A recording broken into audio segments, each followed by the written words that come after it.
Assalamualaikum warahmatullahi wabarakatuh. Saya Muhammad Bimawan Samudra, biasa dipanggil Bima. Perkenalkan, nama saya Dafa Heliza Putri, biasa dipanggil Heliza. Nama saya Laila Nur Jamilah, biasa dipanggil Laila. Perkenalkan, nama saya Alfat Syariandana, biasa dipanggil Alfat. Perkenalkan, nama saya Ryan Susanto Pareja, biasa Biodata singkat Robert Fleger.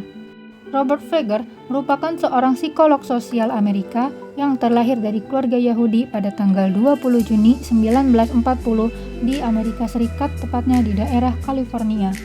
Fleger menempuh pendidikan di Reed College pada tahun 1957 hingga tahun 1961, letaknya di kota Portland, Oregon, Amerika Serikat. Ia memperoleh gelar Bachelor of Arts dalam bidang psikologi setelah ia lulus dari universitas tersebut.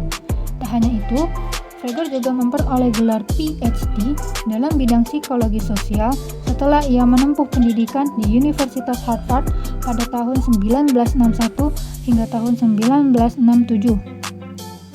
Pada tahun 1975, Fleger mendirikan The Institute of Transpersonal Psychology di daerah Palo Alto, California Utara. 7 tahun sebelum ia mendirikan institut tersebut, Fleger sempat mengajar psikologi serta studi agama di University of California, Santa Cruz. Di tahun 1980, Fleger bertemu dengan Syekh Muzaffer Ozak selaku pimpinan tarekat Halfeti Jerahi yang berasal dari Turki.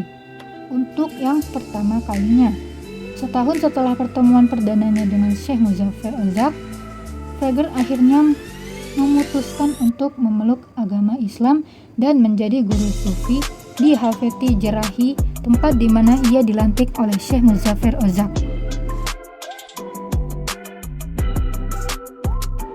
Fleger berpendapat bahwa ruh merupakan manusia tanpa jasad dan sifatnya imaterial.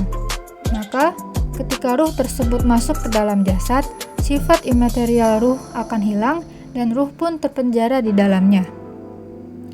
Karena adanya interaksi antara ruh dan jasad tersebutlah, nafs akhirnya muncul. Di dalam nafs, banyak mengandung kecenderungan material dan spiritual.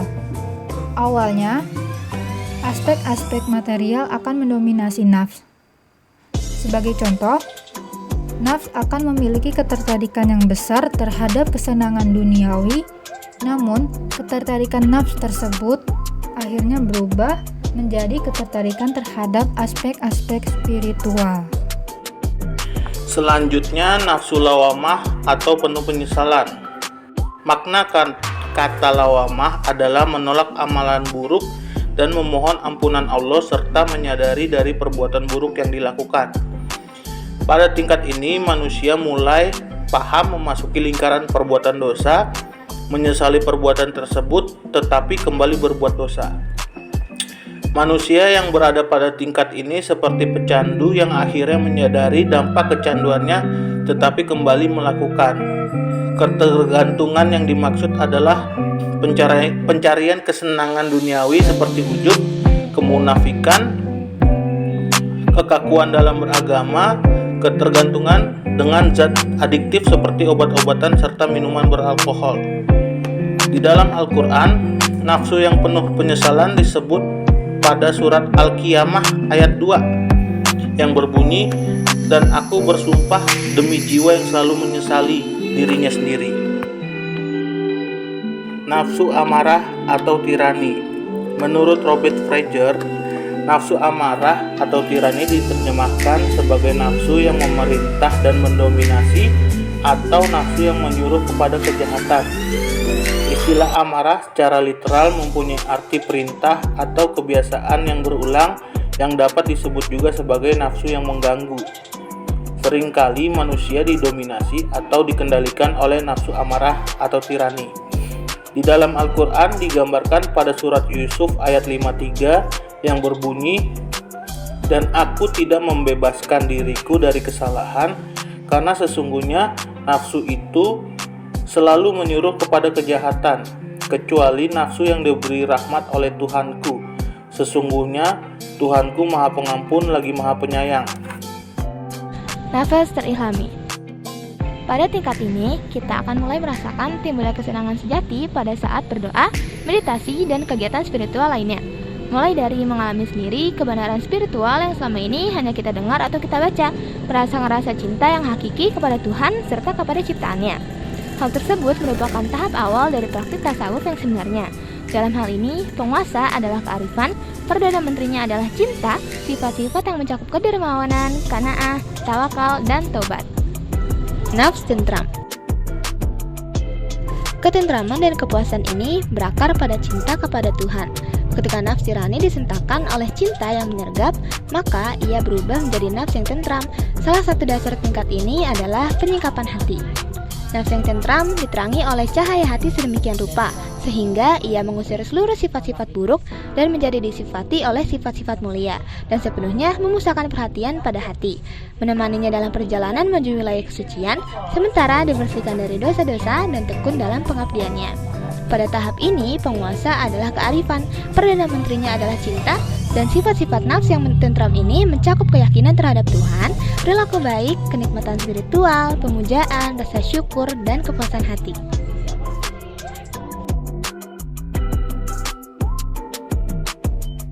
Manusia selalu bersyukur pada segala sesuatu yang sudah diberikan oleh Yang Maha Kuasa, termasuk ujian maupun kesulitan. Dia menerima dengan ikhlas, yaitu dengan dibuktikan oleh rasa cinta dan syukurnya kepada Allah. Contohnya, ketika ada seseorang yang memakan makanan yang hambar atau tidak enak, maka pada tingkat ini, pada tingkat nafs ridho ini, orang tersebut akan merasa bahwa makanan yang ia makan memiliki rasa yang lezat. Hal tersebut dikarenakan oleh rasa syukurnya. Selanjutnya, ada nafs diridhoi. Pada tingkat ini tidak terlalu berbeda dengan nafs ridho. Hanya saja, selain kita sudah bisa menerima dengan ikhlas, yaitu dengan rasa syukur, Allah juga memberikan karunia-Nya kepada kita. Dengan kata lain, kita sudah ridho, Allah pun memberikan ridhonya kepada kita. Hingga dengan demikian, kita akan lebih mudah untuk ingat kepada Yang Maha Kuasa, yaitu Allah Subhanahu wa Ta'ala. Contohnya, ketika seseorang yang memiliki penghasilan yang sedikit, dan dia bersyukur atas apa yang telah diberikan, pun akan memberikan ridhonya berupa mampu terpenuhinya kebutuhan orang tersebut. Dan yang terakhir, yaitu ada nafs suci. Suci ini merupakan tingkat tertinggi dari pengendalian nafsu dan pencapaian paling sempurna dari ruh manusia, di mana tidak ada satupun di benak kita selain Allah. Inilah transformasi diri paling sempurna di antara tingkatan nafs lainnya. Bahkan jika diibaratkan, ini seperti garam yang sudah dilarutkan ke dalam lautan, di mana keduanya akan menjadi suatu kesatuan yang utuh dan tidak bisa terpisahkan. Contohnya yaitu seseorang yang benar-benar sudah tidak bisa tekan hal-hal jasmani maupun duniawi lagi. Yang ada di pikirannya hanyalah bersembahyang maupun beribadah kepada Yang Maha Kuasa, yaitu Allah Subhanahu wa Ta'ala. Gangguan.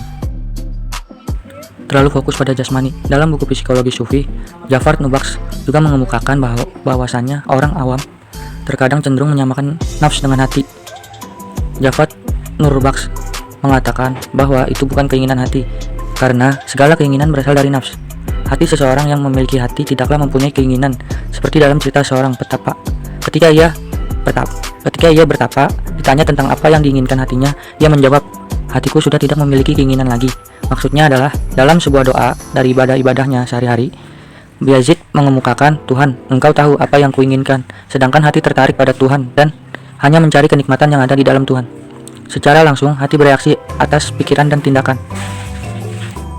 Terapi. Hilangkan ketergantungan pada kebutuhan jasmani. Robert Freinger pernah berkata, setiap kata dan tindakan yang baik akan memperlembut hati, dan setiap kata dan tindakan yang buruk akan memperkeras hati. Robert Freinger memberi contoh hubungan antara hati batiniah dan jasmaniah. Jika jantung seseorang terluka, maka orang tersebut akan jatuh sakit.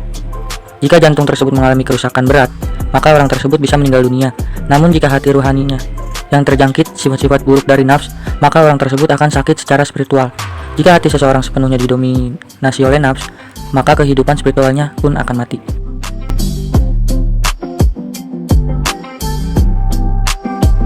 Sekian presentasi dari kelompok kami, lebih kurangnya mohon maaf.